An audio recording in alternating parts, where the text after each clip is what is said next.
আয়েশা, এত কষ্ট তুমি কেন করলা? তোমার পায়ের উপরে আমি জল চোখে নিয়ে বসে পড়েছি, এই জিনিসটা তুমি আমাকে একবারও বললা না কেন? আমি এত কষ্ট তোমাকে দিলাম, কেন তুমি আমাকে বললা না? রক্ত বের হচ্ছে। আম্মা জান তখন চোখের পানি মুছেন আর বলেন, নবী গো, কিসের পার কিসের হাত? আমি আয়েশার কলিজার মধ্যেও যদি আপনার জল চোখে বসতো আর আমার কলিজা ছিদ্র হয়ে যেত, তবু আমি আপনাকে উঠেন গো নবী এই কথা বলে কষ্ট দিতাম না। আল্লাহর নবী গেলেন আবু বকর সিদ্দিক রাদিয়াল্লাহু তাআলা আনহুর তালাশে তার বাড়িতে। মনে মনে ইচ্ছা হলো আয়েশার একটু দেখব।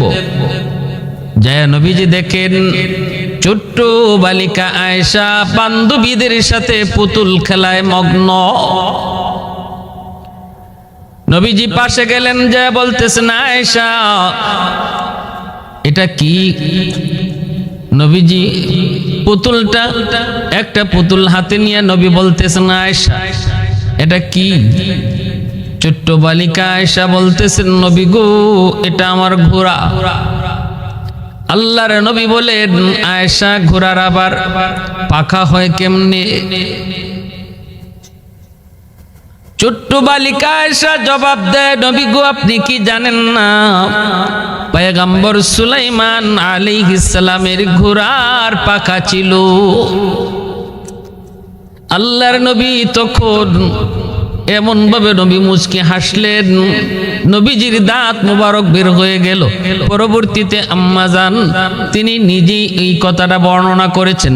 নবীজি ওই সময়ে এমন ভাবে হাসলেন, আম্মা জান বলেন নবীর দাঁত মুবারক পর্যন্ত দেখা গেল। এবং নবীজি বুঝে গেলেন এই ছোট্ট বালিকা আয়েশা তার কি পরিমাণ মেধা, কি পরিমাণ গুণ, কি পরিমাণ সৎসাহস। এক কথার দ্বারা নবীজি বুঝতে কোনো বাকি রইল না গো, কেন আল্লাহ পাক এই ছোট্ট বালিকাকে এই উম্মতের মা বানাইতে চায়। মেধা, প্রখরতা, বুদ্ধিমত্তা আল্লাহর নবীর কাছে স্পষ্ট হয়ে উঠল। আল্লাহর নবী রহমতের নবী এদিন দেখলেন নবীজি চলে আসলেন। আল্লাহর নবী এবার ভাবতেছেন কেমন করে তিনি বিয়ের প্রস্তাব দিবেন, কার মাধ্যমে দিবেন। নবীজির মাথায় আসলো, আল্লাহ নবীর মাথায় আসলো আম্মা জান খাদিজাতুল কুবরা রাদিয়াল্লাহু তাআলা আনহার একজন বান্ধবী, নাম হলো খাওলা। হযরত খাওলা রাদিয়াল্লাহু তাআলা আনহা আম্মা জান খাদিজাতুল কুবরা রাদিয়াল্লাহু তাআলা আনহার বান্ধবী। আল্লাহর নবী খাওলাকে ডাকলেন, খাওলাকে ডেকে নবী স্বপ্নের কথা সব শোনাইলেন আর বললেন, খাওলা আমি কেমন করে নিজে বিয়ের প্রস্তাব দিব, আর এটা কেমনে কি হবে?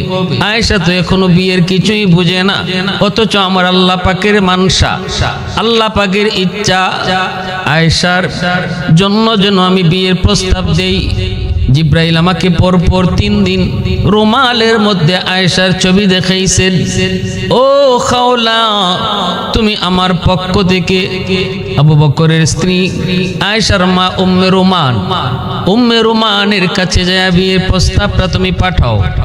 আবু বকরের কাছেও আমার পক্ষ থেকে বিয়ের প্রস্তাব পাঠাও। খাওলা তিনি গেলেন সিদ্দিক আকবর রাদিয়াল্লাহু তাআলা আনহুর বাড়িতে। যায় তিনি সিদ্দিক আকবরকে পেলেন না, কিন্তু ওনার বিবি সাহেবকে তিনি বাড়িতে পাইলেন। সালাম দিয়া বসলেন, কথা বললেন।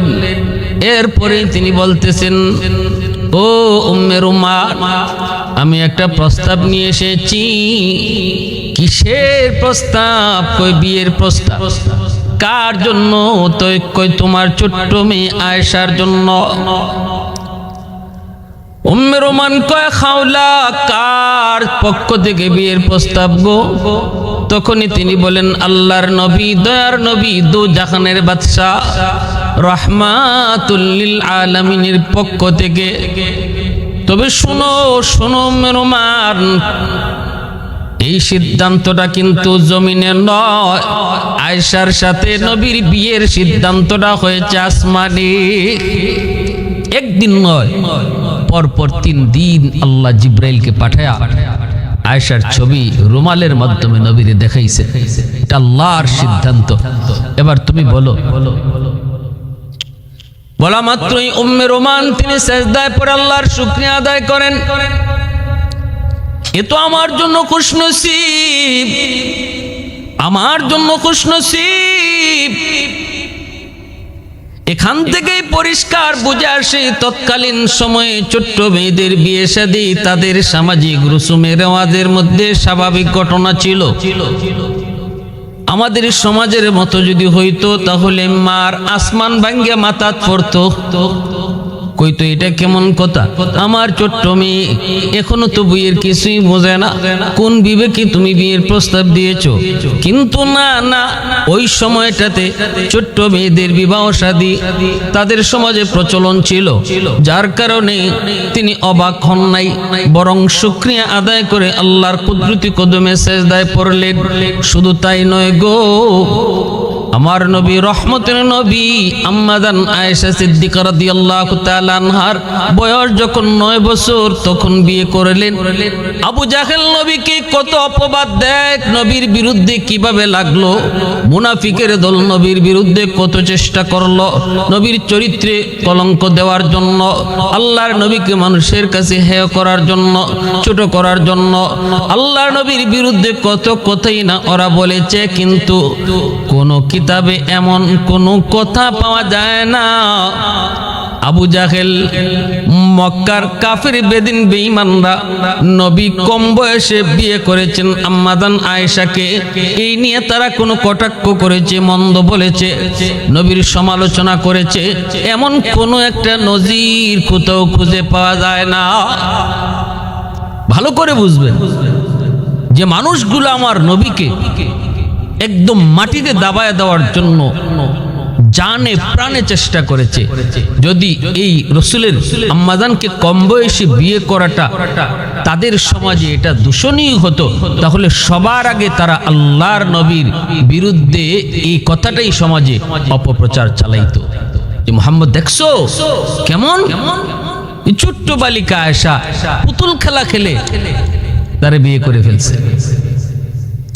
আমাদের সমাজের যে সমস্ত নাস্তিকগুলি তসলিমা মার্কা যারা আজকে রসুলের এই বিয়েটি আল্লাহ নবীর মন্দ বলে, তাদের বুঝার স্বার্থে বলছি, একটু বিবেক খাটান, সুকে কথা কয়েন না, একটু বিবেক খাটায় কথা বলেন, একটু নিজের বিবেককে জিগান। মুনাফিক সর্দার আব্দুল্লাহ বিন উবাই সে কি নবীজির এই বিষয়টা ছেড়ে দিত যদি তাদের কাছে এটা দূষণীয় হইতো? কই, তারা তো এই কথা বলছে মুহাম্মদ আমাদের বাপদাদার ধর্ম মানে না, মুহাম্মদ বাপ বেটা ঝগড়া লাগায়, মুহাম্মদ ভাইয়ে ভাইয়ে ঝগড়া লাগায়, মুহাম্মদের কাছে কেউ যেও না, মুহাম্মদ এই ভালো না, মুহাম্মদ জাদুকর, মুহাম্মদ কবি, কত কথাই না বলছে। কিন্তু এই কথা তো কেউ বলতে পারে নাই আবু জাহেল, উতবা, সায়বা, মক্কার লিডার, কাফিরদের লিডার, মুনাফিকদের লিডার, কেউ এই কথা বলে নাই যে মুহাম্মদের চরিত্র নষ্ট। নাউজুবিল্লাহ মিন যালিক। আল্লাহ নবীর চারিত্রিক ব্যাপারে তারা কোন দাগ, কোন অপবাদ দেওয়ার সুযোগ পায় নাই। আর এই যুগে আয়েশা তসলিমা মার্কা মুনাফিকগুলি, নাস্তিকগুলি, তারা আজকে আমার নবীর চরিত্র নিয়ে কথা বলে। অপেক্ষা করে করে সিদ্দিক আকবর তিনি চলে আসলেন। আবু বকর সিদ্দিক রাদিয়াল্লাহু তাআলা আনহু আসা মাত্রই খাওলা রাদিয়াল্লাহু তাআলা আনহা তিনি বড় খুশি। সিদ্দিক আকবরকে দেখেই তিনি খুশি হয়ে গেলেন। আবু বকর, আমি তোমার কাছে এসেছি, কি ব্যাপার? কয় আয়েশার বিয়ের প্রস্তাব নিয়া। কার জন্য? কয় নবীর জন্য। সিদ্দিক আকবর এই কথা শোনার পর তিনিও আল্লাহ পাকের কুদরতি কদমে শুকরিয়াতান সেজদায় পড়ে গেলেন। আবু বকর সিদ্দিক বলে, খাওলা, মনে মনে এমন কত ইচ্ছা ছিল গো নবীজির সঙ্গে আমার একটা সম্পর্ক করব, একটা আত্মীয়তার সম্পর্ক করব। আমার মনে মনে অনেক আশা ছিল, আল্লাহ পাক আমার মনের আশাটা মনে হয় পূরণ করেছে। কিন্তু খাওলা, একটা বিষয় আমার জানতে মন চায়, নবী তো আমাকে ভাই ডাকেন, আল্লাহর নবী তো আমার সম্পর্কে ভাই, অতএব আয়েশা তো নবীজির বাতিজি, এই বিষয়টা কিভাবে কেমনে কি হবে? চাচা ভাতিজির মধ্যে বিয়ে হয় কি হয় না, এই বিষয়টা আমার ক্লিয়ার নয়। খাওলা নবীর কাছে জানতে চাইলেন। আল্লাহর নবী বলেন, খাওলা যায় বলো, আয়েশা আমার আপন ভাতিজি নয়, আপন রক্তের ভাতিজি, চাচার সাথে বিয়ে বন্ধনে হারাম, কিন্তু আপন ছাড়া যদি হয় তাহলে এখানে বিবাহ হয়। এজন্য ভালো করে বুঝবেন শরীয়তের মাসালা। আমরা সামাজিকভাবে চাচাতো সম্পর্কে যেই হবে তার সাথেই পর্দা করা ফরজ। আমার শাস্তলি চাচা, আমার চাস্তলি মামা, চাচা তো দাদা, চাচা তো নানা, এগুলা শরীয়তে এলাও না, নট এলাও, এগুলো এলাও না। একমাত্র আপন ভাই সারা, কোন চাচাতো ভাই, মামাতো ভাই, খালাতো ভাই কেউ এলাও না। সবার সাথে বিবাহ বন্ধনে আবদ্ধ হওয়া হালাল, অতএব তার সাথে পর্দা করাও ফরজ। আল্লাহর নবী পরিষ্কার জানাই দিয়েছেন, আবু বকর আমার আপন ভাই না, আপন ভাই যদি হইতো তাহলে আয়েশা হতো আমার আপন ভাতিজি, যেহেতু আপন ভাই না অতএব তার সাথে বিবাহ হালাল, বিবাহ বৈধ, বিবাহ জায়েজ। খাওলা রাদিয়াল্লাহু তাআলা আনহা এই কথাটা যখন আবু বকর সিদ্দিক রাদিয়াল্লাহু তাআলা আনহুকে জানালেন, উম্মে রোমানকে জানালেন, দুজন তারা শুকরিয়াতান আল্লাহর দরবারে সিজদায় পড়লেন, আবারও শুকরিয়াতান নামাজ পড়লেন। তারপরে জানায় দিলেন, যাও নবীকে যায় বলো আমরা খুশি মনে এই বিয়েতে রাজি। আল্লাহর নবীকে জানানো হয়, সাদামাটা বিয়েটা হয়ে গেল। বিয়েটা হলো, খাওলা বের হয়েছেন, আম্মাদান আয়েশা সিদ্দিকা রাদিয়াল্লাহু তাআলা আনহা ছোট্ট বালিকা, ওনাকে খুঁজে আনার জন্য, বিয়ের অনুষ্ঠান হবে খোঁজার জন্য বের হয়েছেন। ছোট্ট বালিকা আয়েশা কোথায়? খাওলা খুঁজে খুঁজে যায় বের করলেন। ছোট্ট বালিকা আয়েশা তার বিয়ের দিন বান্ধবীদের সাথে পুতুল খেলায় মগ্ন। ওখান থেকে নিয়ে আসলেন আয়েশা, অত্যন্ত অনাড়ম্বর সুন্দর একটা পরিবেশে অল্প কয়েকজন মানুষ নিয়ে বিয়ের আয়োজনটা হয়ে যায়, বিয়েটাও হয়ে যায়। আবু বকর সিদ্দিক রাদিয়াল্লাহু তাআলা আনহু নিজে বিয়ের খুতবা পড়েন, 500 দিরহাম মোহর ধার্য করে নবীজির সাথে বিয়ে হয় আম্মাদান আয়েশা সিদ্দিকা রাদিয়াল্লাহু তাআলা আনহার। আল্লাহ রাসূল সাল্লাল্লাহু আলাইহি ওয়াসাল্লাম বিবাহের পর আম্মাদানকে উঠায় নেন নাই, বাবার বাড়িতে রেখে দিয়েছেন। বিয়া কারে কয় আম্মাদান কিছুই বুঝলেন না। বিয়া হইছে এইদিকে আর উনিও ওই দিকে গিয়ে আবার পুতুল খেলায় মগ্ন হয়ে গেছেন, পুতুল খেলায় মগ্ন হয়ে গেছেন। তখন মা উম্মে রোমান উনি একটু চিল্লাচিল্লি করছে, মারে তুই তো এরকম এত খেলাধুলা করিস না। একদিন খেলাধুলা যাওয়ার জন্য তিনি আটকায় রাখছেন। আম্মাজান একটু বকাবকি শুনছেন মার কাছ থেকে।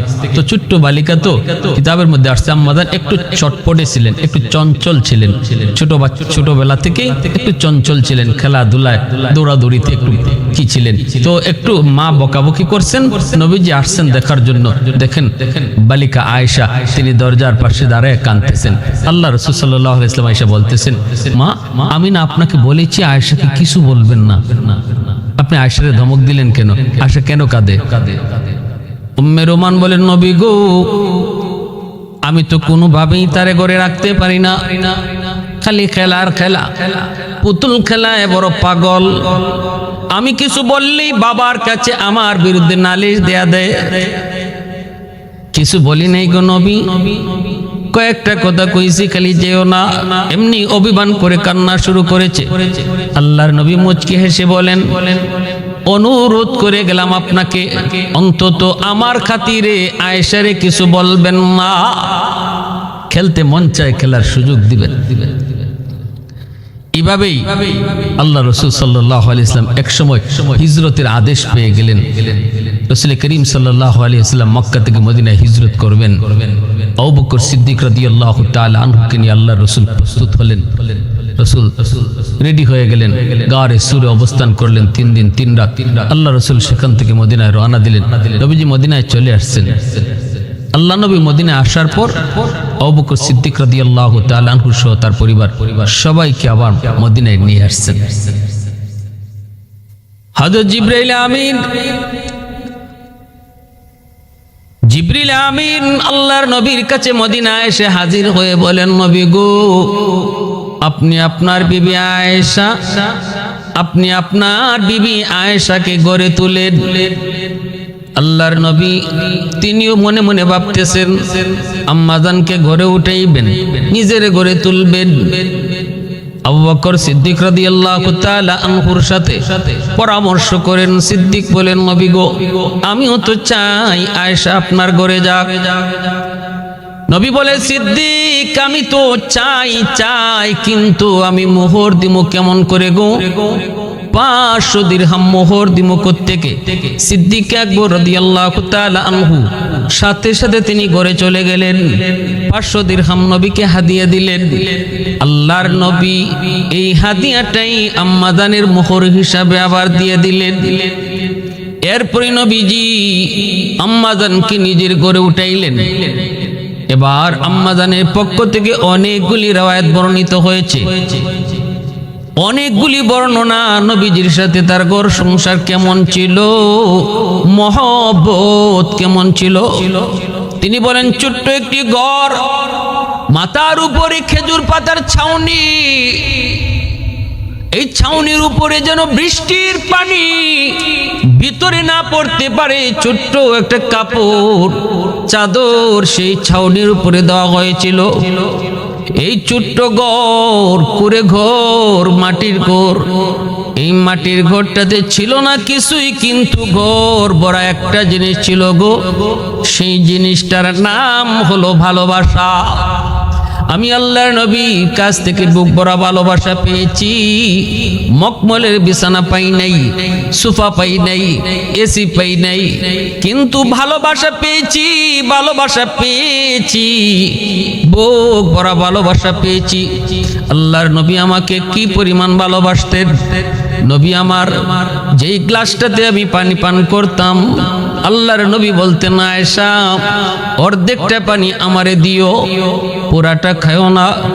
অর্ধেক পানি যখন আমি নবীকে দিতাম, আল্লাহর নবী এই আমার খাওয়া পানিটা তিনি খাইতেন, কিন্তু খাওয়ার সময়ও আমার ঠোঁটটা যেই জায়গায় লাগায় আমি পান করেছি, গ্লাসের ওই জায়গাটাতেই নবীজি নিজের ঠোঁট লাগায়া পানি পান করতেন, আর আমার দিকে মুচকি হেসে নবী হাসতেন। শুধু তাই নয়, গোশত খেয়েছি। নবীজি বলে, আয়েশা হাড্ডির গোশতটা সব চাবায় খেও না, আমাকে কিছু দিও। আমি যদি হাড্ডির গোশত নবীকে দিতাম, মায়ার নবী আমি যেখানে লাগে দাঁত লাগায়া কামড় দিয়েছি, ওই জায়গাটাতে তিনি কামড়ায় গোশত খাইতেন, আর মহব্বত তিনি বুঝাইতেন, ভালোবাসা তিনি বুঝাইতেন। আমিও আল্লাহর নবীকে আমার জানের চেয়েও বেশি মহব্বত করতাম। ভালোবাসা ছিল কি পরিমাণ মধুর সম্পর্ক ছিল।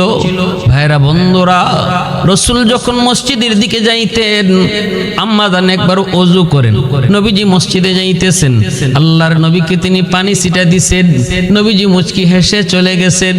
আল্লাহর নবী ছোট্টবেলা আম্মাজানকে নিয়ে তিনি দৌড় প্রতিযোগিতাও দিয়েছেন, এমন একটা জায়গা যেখানে কেউ নাই। নবীজি বলছেন, আয়েশা চন্দনীরা চলো আমরা দৌড় প্রতিযোগিতা দেই, কে আগে চলে যায়। আম্মাজান বলেন, আমি পাতলা ছিলাম, ছোট্ট ছিলাম, আমি নবীর আগে চলে গেলাম, আমি জয়ী হলাম। নবীজি তখন বলেছিলেন, আয়েশা আরেকবার দৌড় প্রতিযোগিতা হবে, তবে আজ নয়। যেদিন আমি ভারী হয়ে গিয়েছি, আমার যখন বয়স বেড়ে গিয়েছে, কোনো একদিন আবার এই চাঁদনি রাতে এই রাস্তা দিয়ে আমি আর রাসূল কোথাও যাইতেছিলাম। আয়েশা মনে আসেনি, আজ থেকে কয়েক বছর আগে এই জায়গায় এই সমতল ভূমিতে তোমাকে নিয়ে আমি দৌড় প্রতিযোগিতা দিয়েছিলাম, তুমি জয়ী হয়েছিলে, আজ চলো আবার প্রতিযোগিতা করি। আম্মাজান বলেন, আমি ওই দিন ভারী হয়ে গেছি, দৌড় দিয়েছে নবীর সঙ্গে। নবী আমাকে পিছনে রেখে আগে চলে গেছেন। এরপরে নবী আমাকে বুকে জড়ায় বলছেন, আয়েশা, ওই দিনের বদলা আজ আমি নিলাম। ওই দিন হয়েছিলে তুমি জয়ী, আজ আমি হলাম জয়ী, সমান সমান। সুবহানাল্লাহ। ভালোবাসা বিয়ের আগে নয়, ভালোবাসা হবে বিয়ের পরে স্ত্রীর সাথে। স্ত্রীর সাথে আল্লাহ নবীর এই আদর্শ। আম্মাজান বলেন, মায়ার রসুল দয়ার নবী এতটা মহব্বত আমারে করতেন, এতটা ভালোবাসতেন, আমিও আমার জানের চেয়ে বেশি ভালোবাসতাম। একদিনের ঘটনা, রসুল অজু করবেন, আম্মাজান বলেন আমি একটা জল চকি দিছি, নবীরে কইছি, ইয়া রাসূলুল্লাহ আপনি বসেন, আমি অজুর পানি দিচ্ছি। ওই জল চকিটা নবীজি যখন বসাইবেন, বসানোর সময় জল চকি আম্মাজান আয়েশা সিদ্দিকা রাদিয়াল্লাহু তাআলা আনহার একটা আঙ্গুলের উপর পড়ে গেল। আঙ্গুলের উপর পড়ে গেল, আম্মাজান পা সরাইতে পারেন নাই, নবীজি জল চকিতে বসে পড়লেন। বসা মাত্রই আম্মাজানের পার আঙ্গুলটা একদম থেতলে গেল, থেতলে গেল। কিন্তু আম্মাজান উফ শব্দটা বলেন নাই গো, আহ শব্দটাও বলেন নাই। কারণ এখন যদি উফ বলেন তাহলে নবীজি জলচকি থেকে উঠতে হবে, নবীজি মনে কষ্ট পাবেন। এতটুকু কষ্ট আমি আয়েশা নবীকে দিতে পারবো না। প্রয়োজনে আমার আঙ্গুল সেচে যাক, আমার আঙ্গুল থেকে রক্ত বের হোক, তবু আমি নবীকে এই কথা বলবো না, নবী গো আপনি একটু উঠেন। আল্লাহ নবীকে ওযুর পানি দিতেছেন, নবীজি তো এদিকে জানেন না আম্মাজানের পায়ে থেকে রক্ত। আল্লাহ নবী তো টের পান নাই, টের পাওয়ার কথাও না। নবীজিকে ওযু দিতে ওযুর পানি গড়ে দিতেছেন, ওযুর পানির সাথে নবীজি দেখতে পেলেন রক্ত পানির সাথে যাইতেছে। আল্লাহর নবী তো অবাক হয়ে গেলেন, ঘটনা কি ওযুর পানির সাথে রক্ত কেন? নবীজি এবার চমকে উঠলেন, পিছনের দিকে তাকাইলেন, দাঁড়ায় গেলেন। এরপরে নবী দেখেন আম্মাজানের আয়েশা সিদ্দিকা রাদিয়াল্লাহু তাআলা আনহার পা মুবারক থেতলে সেখান থেকে রক্ত বের হচ্ছে। নবীজি সাথে সাথে জলচকিটা সরাইলেন। নবীজি বলতেছেন, আয়েশা, ও আয়েশা, এত কষ্ট তুমি কেন করলা? তোমার পায়ের উপরে আমি জলচকি নিয়ে বসে পড়েছি, এই জিনিসটা তুমি আমাকে একবারও বললা না কেন? আমি এত কষ্ট তোমাকে দিলাম, কেন তুমি আমাকে বললা না? রক্ত বের হচ্ছে। আম্মাজান তখন চোখের পানি মুছেন আর বলেন, নবী গো, কিসের পার কিসের হাত? আমি আয়েশার কলিজার মধ্যেও যদি আপনার জলচকি বসতো আর আমার কলিজা ছিদ্র হয়ে যেত, তবু আমি আপনাকে উঠেন গো নবী এই কথা বলে কষ্ট দিতাম না। আল্লাহু আকবার। মোহব্বত কাকে বলে? उल्फत में तेरी वैसे ने दंदान को तूरा, बू बकर उमर नक्श कदम तेरा न छूरा। उल्फत में तेरी वैसे ने दंदान को तूरा, बू बकर उमर नक्श कदम तेरा न छूरा। आयुशाक नबी वाक़ी असरार मदीना, सुल्तान का सुल्तान है सुल्तान मदीना। सरकार का सरकार है सरकार मदीना, गुलजार का गुलजार है गुलजार मदीना। अल्लाह ने मक्का ही में ये काबा बनाया, इस काबा का काबा तेरी मरकद को बनाया। ऐसा लम्हा जी चले जा राह मदीना, सुल्तान का सुल्तान है सुल्तान मदीना। सरकार का सरकार है सरकार मदीना, गुलजार का गुलजार है गुलजार मदीना। আম্মাজান বলেন এতটা মহব্বত আমার অন্তরও ছিল নবীজির প্রতি, দুজনের ভালোবাসায় ছিল ঘরটা ভরপুর। তারপরেও রসুল আমার সাথে লেপের নিচে শুয়ে আছেন। আল্লাহর রসুল বলেন আয়েশা তোমার ঠান্ডা লাগতেছে, তুমি আমাকে একটু উষ্ণতা দাও। আমি আল্লাহর নবীকে নিয়ে লেপের নিচে খাতার নিচে শুয়ে আছি, রসুলের ঠান্ডার সময় রসুলকে উষ্ণতা দিচ্ছি। ওই অবস্থায় আল্লাহর নবী হঠাৎ করে আমার ঘুম ভাঙলো, আমি দেখি নবী আমার পাশে নাই। আমি ঘুম থেকে উঠলাম, তাকায় দেখি আমার পাশেই আল্লাহর নবী সাজদায় পড়ে আল্লাহর কাছে কাঁদেন। আম্মা জান বলেন আমি এমন একদিন নয় গো, বহুদিন আমি পেয়েছি রসুল আমার পাশে শুয়ে আছেন, কিন্তু রাত যখন গভীর হতো আমি আয়েশা শুধু নয় দুনিয়ার সব মায়া মহব্বত কি পিছনে ফালায়া সেই মালিকের ভালোবাসাকে প্রাধান্য দিয়া নবী সেজদায় পড়ে যেতে। এত সুন্দর রূপসী একজন বিবি যাকে আল্লাহর নবী হুমায়রা বলে ডাকতেন, আল্লাহর নবী হুমায়রা বলে ডাকতেন। আল্লাহর নবীর বিবিদের 9 জন বিবির মধ্যে আম্মাজান আয়েশা সিদ্দিকা রাদিয়াল্লাহু তাআলা আনহা তিনি ছিলেন একমাত্র কুমারী, তিনি ছিলেন একমাত্র কুমারী, আর সবাই ছিলেন বিবাহিতা। এমন একজন কুমারী সুন্দরী বিবির পাশেও নবী শুইছেন। তারপরেও এমন একদিন 2 দিন নয়, আম্মাজান বলেন প্রায় দিন নবীজি আমার পাশ থেকে উঠে যেতেন মহব্বত এক অদৃশ্য ভালোবাসার টানে। কি সে অদৃশ্য ভালোবাসা, যে ভালোবাসার সামনে আমি আয়েশার ভালোবাসা কিছুই নয় গো। তিনি আর কেউ নন, তিনি হলেন আমার আপনার মালিক, তিনি হলেন আমার আপনার মালিক, তিনি হলেন আমার আপনার মালিক। আলহামদুলিমান কদ্দার খাইরান ওয়া খাবালা, আলহামদুলিমান কদ্দার খাইরান ওয়া খাবালা, ওয়া শুকরু লিমান সাওয়ারা হুসনাও ওয়া জামালা, ফরদুন সামাদুন আন সিফাতিন খালকি বারিউন, রব্বুন আযালিয়ুন খালাকাল খালকা কামালা। মহব্বত আর ভালোবাসা একমাত্র কার জন্য? আল্লাহর জন্য।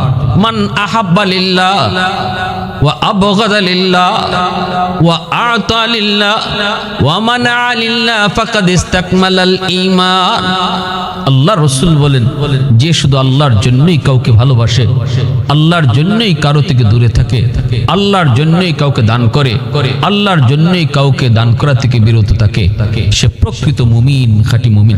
দুনিয়ার ভালোবাসা, স্বামী স্ত্রী ভালোবাসা বলি, ভাই বোনের ভালোবাসা বলি, বন্ধু বন্ধুর প্রতি ভালোবাসা বলি, সব ভালোবাসা হবে একমাত্র কার জন্য? আল্লাহর জন্য। তখনই সেটা আল্লাহর জন্য হবে যখন সে আল্লাহর ভালোবাসার সামনে সব ভালোবাসাকে বিসর্জন দিতে পারবে। বোঝা গেল দুনিয়ার ভালোবাসা এটা সে আল্লাহর জন্যই ভালোবেসেছে, আল্লাহর ভালোবাসাকে সে প্রাধান্য দিয়েছে। আম্মা জান আয়েশা সিদ্দিকা রাদিয়াল্লাহু তাআলা আনহা বলেন আল্লাহর নবী রহমতের নবী একদিন আমার পাশে নাই। আমি ঘুম থেকে উঠে দেখি রুমেও নাই। আমি নবীজিকে খোঁজার জন্য বের হয়েছি।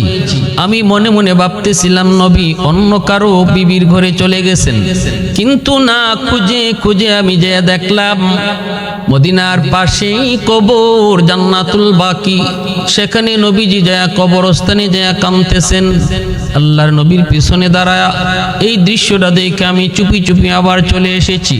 মনের ভিতরে আমার সন্দেহ ছিল নবীজি মনে হয় অন্য কোনো বিবির ঘরে চলে গেছেন। আল্লাহর নবী ঘরের ভিতরে ঢুকার আগে আগে আমি আবার বিছানায় শুয়ে পড়ছি, যেন নবী টের না পান আমি যে নবীকে ফলো করেছি, সন্দেহ করেছি, এটা যেন আল্লাহর নবী বুঝতে না পারেন। আমি বিছানায় শুয়ে পড়েছি, ঘুমের বান করেছি, কিন্তু নবীজি ঘরের ভিতরে ঢুইকা তিনি আমার ঘন ঘন শ্বাস এটা বুঝেই নবী টের পেয়ে গেছেন। নবী বলতেছেন আয়েশা ঘটনা কি একটু কও। আয়েশা বলো কি ব্যাপার। তখন আমি ঘুম থেকে উঠছি, আল্লাহ রসুলকে বলতে ইয়া রাসূলুল্লাহ কি হয়েছে? রসুল বলে মুস্কি হাসে বলে আয়েশা কি হয়েছে তোমার কও তো, তুমি কইবা নাকি আমি আল্লাহরে কইমু জিব্রাইল ফাটাইতো?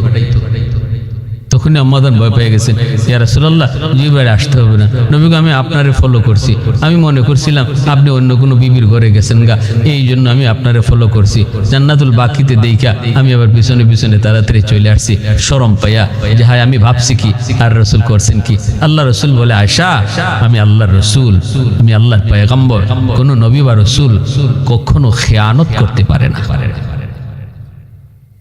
এলেম ওয়ালা নবীর ওয়ারিস তারাও কখনো খেয়ানত করতে পারে না, নবীর ওয়ারিস খেয়ানত করতে পারে না, উলামায়ে কেরাম খেয়ানত করতে পারে না। এটা রাসূলের গুণ, রাসূলের আদর্শ। রাসূল বলে, আয়েশা আমি নবীর আল্লাহর পয়গম্বর, আমি নবী, আমি রাসূল, খেয়ানত করতে পারি না। এই চিন্তা, এই ধারণা আর কখনো অন্তরে রাখবা না। তাহলে আল্লাহ রাসূল সাল্লাল্লাহু আলাইহি ওয়াসাল্লামের সাথে আম্মাজানের ভালোবাসা ছিল, কিন্তু সব ভালোবাসার উপরে সবচেয়ে বড় ভালোবাসা, সবচেয়ে বেশি ভালোবাসা ছিল রাসূলের আল্লাহর সাথে, মালিকের সাথে, মাবুদের সাথে। এই অবস্থায় সংসার কেটেছে আল্লাহর নবীর সাথে আম্মাজান আয়েশা সিদ্দিকা রাদিয়াল্লাহু তাআলা আনহা। কোন সন্তান হয় নাই, নবীজির যত সন্তান হয়েছেন সব সন্তান আম্মাজান খাদিজাতুল কুবরা রাদিয়াল্লাহু তাআলা আনহার গর্ভ থেকে। আল্লাহ রাসূলের ইন্তেকাল হয়েছে আম্মাজানের কুলে, আম্মাজান আয়েশা সিদ্দিকা রাদিয়াল্লাহু তাআলা আনহার কুলে নবীজির ইন্তেকাল হয়েছে।